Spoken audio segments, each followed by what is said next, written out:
क्या पाकिस्तान के कब्जे वाले कश्मीर यानी पीओके में हालात पाकिस्तान के हाथ से निकलते जा रहे हैं? क्या वजह है कि जिस इलाके को पाकिस्तान सालों से आज़ादी की लड़ाई का प्रतीक बताता रहा, वही आज हजारों लोग पाकिस्तान के खिलाफ सड़कों पर उतर आए हैं? और क्यों भारत ने अमेरिका के बड़े अखबार द न्यूयॉर्क टाइम्स तक को सार्वजनिक रूप से गलत ठहराया? आइए पूरे मामले को तथ्य और घटनाओं के आधार पर समझते हैं। पाकिस्तान के कब्जे वाले कश्मीर में पिछले कुछ समय से बड़े पैमाने पर विरोध प्रदर्शन हो रहे हैं। शुरुआत बिजली और खाद्य पदार्थ पर मिलने वाले सब्सिडी खत्म करने के विरोध से हुई थी। लोगों का कहना था कि महंगाई पहले से चरम पर है, ऐसे में सरकार ने राहत देने के बजाय बोझ बढ़ा दिया। लेकिन धीरे धीरे यह आर्थिक आंदोलन राजनीतिक आंदोलन में बदल गया। अब प्रदर्शनकारी सिर्फ महंगाई की बात नहीं कर रहे, बल्कि पाकिस्तान सरकार और सेना के खिलाफ भी खुलकर नारे लगा रहे हैं। जॉइंट अवामी एक्शन कमेटी जैसे स्थानीय संगठनों का दावा है कि सुरक्षा बलों ने प्रदर्शनकारियों पर गोलियां चलाई। उनका आरोप है कि सिर्फ 2 दिन में 30 से ज्यादा निहत्थे लोग मारे गए और कई अन्य घायल हुए। जेएएसी ने यह भी आरोप लगाया कि कई 100 को मौके से हटाकर गायब कर दिया गया। हालांकि इन दावों की स्वतंत्र रूप से पुष्टि सभी स्रोतों से नहीं हो सकी, इसलिए इन संबंधित संगठनों के आरोप के रूप में ही देखा जाना चाहिए। इसी बीच अमेरिकी अखबार द न्यूयॉर्क टाइम्स ने इस घटना पर रिपोर्ट प्रकाशित की, लेकिन भारत की आपत्ति रिपोर्ट की भाषा को लेकर थी। अखबार ने हेडलाइन में इस क्षेत्र को पाकिस्तान कश्मीर कहा। अमेरिका स्थित भारतीय दूतावास ने एक्स पर प्रतिक्रिया देते हुए कहा, कोई पाकिस्तानी कश्मीर नहीं है, यह पाकिस्तान के कब्जे वाला कश्मीर यानी पाकिस्तान ऑक्युपिड कश्मीर है। भारतीय दूतावास ने दोहराया कि जम्मू कश्मीर और लद्दाख भारत का अभिन्न और अविभाज्य हिस्सा है। जब पाकिस्तान ने इन क्षेत्रों के कुछ हिस्सों पर अवैध कब्जा कर रखा है, यानी भारत का विरोध सिर्फ शब्दों को लेकर नहीं था, बल्कि अपने आधिकारिक और लंबे समय से चले आ रहे संवैधानिक रूप को दोहराने के लिए था।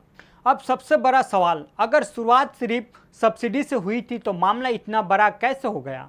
इसके पीछे कई कारण बताए जाते हैं। पहला कारण आर्थिक संकट। पाकिस्तान कई वर्षों से गंभीर आर्थिक चुनौतियों का सामना कर रहा है। IMF कार्यक्रम, बढ़ती महंगाई और सरकारी खर्च कम करने के दबाव के चलते कई क्षेत्रों में सब्सिडी घटाई गई।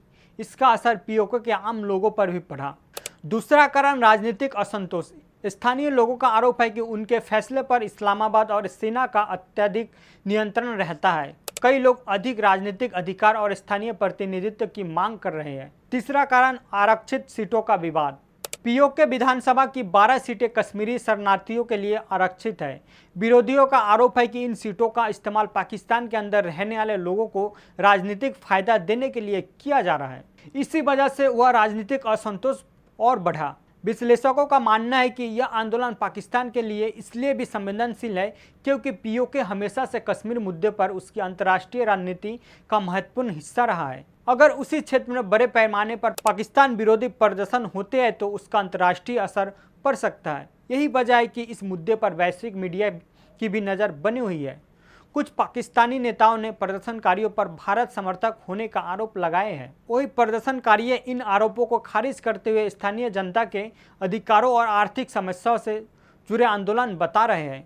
वही पाकिस्तान के एक टीवी एक्टर ऐना आसिफ लिखती है कि कश्मीर किसी संघर्ष की मांग नहीं कर रहे हैं, वे केवल अपने अधिकार, अपनी गरिमा और अपने बात सुने जाने का हक मांग रहे हैं। कई दिनों से लोग कड़े प्रतिबंधों के बीच जीवन जी रहे हैं। इंटरनेट सेवाएं बंद है, जिसके कारण परिवार अपने विदेश में परिजनों से संपर्क नहीं कर पा रहे हैं। माता पिता, बच्चे और रिश्तेदार सिर्फ एक संदेश का इंतजार कर रहे हैं ताकि उन्हें पता चल सके कि उनका परिवार सुरक्षित है। ATM बंद होने के कारण लोग अपने ही पैसे नहीं निकाल पा रहे हैं। इसके अलावा यह भी चिंता जताई जा रही है कि आज़ाद कश्मीर में खाद्य सामग्री और जरूरी सामान नहीं पहुँचने दिया जा रहा है। फिलहाल तस्वीर साफ है कि पीओके में हालात सामान्य नहीं है। एक तरफ आर्थिक संकट, दूसरी तरफ राजनीतिक असंतोष और तीसरी तरफ सुरक्षा बलों की कार्रवाई को लेकर गंभीर आरोप। इन सब ने मिलकर इस आंदोलन को बड़ा बना दिया है। हालांकि कई दाव जैसे मौतों की संख्या या 100 गायब किए जाने की स्वतंत्र पुष्टि अभी तक नहीं हुई है। आने वाले दिनों में यह देखना महत्वपूर्ण होगा कि पाकिस्तान सरकार बातचीत का रास्ता चुनती है या सख्ती जारी रखती है, और साथ ही अंतर्राष्ट्रीय समुदाय इस पूरे घटनाक्रम पर क्या रुख अपनाता है। आपकी राय क्या है?